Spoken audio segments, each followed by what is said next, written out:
เบิ่งไปเบื้องหน้าตกใจเพราะว่าเมื่อเห็นใบหน้าขาวมาเปิ้นเวิน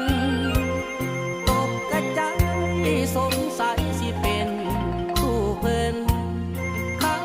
สิห้องเมียเกินก็ย่านว่าเพิ่นบ่สนใจเฮา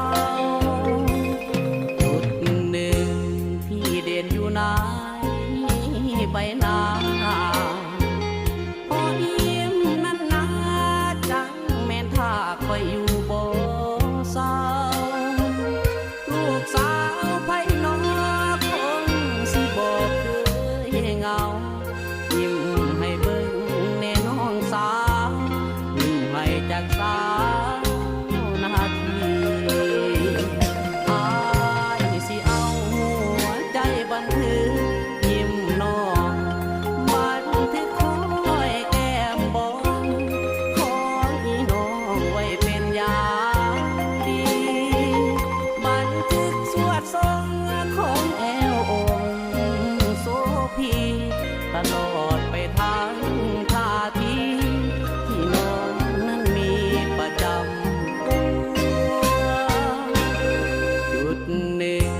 ที่อายสนใจกว่าหมู่บ่มีไผหูเนื้ออายดอกคูณหัวปล่อยให้มันฟังหัวใจไปจนขัวจะบอกให้หูสึกตัวเมื่อตอนคุณหัวตกลงปงใจ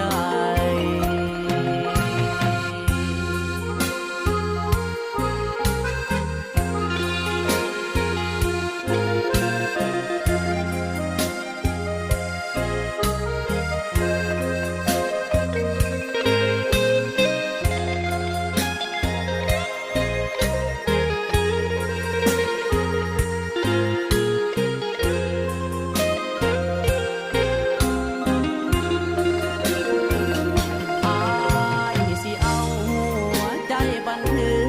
ยิ้มน้องบันทึกคอยแก้มบนขอ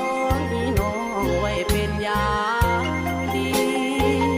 บันทึกสวดทรงของแอวองค์โสพีตลอดไปทางท่าทีที่น้องนั้นมีประจำจุดหนึ่งที่อายสนใจกว่า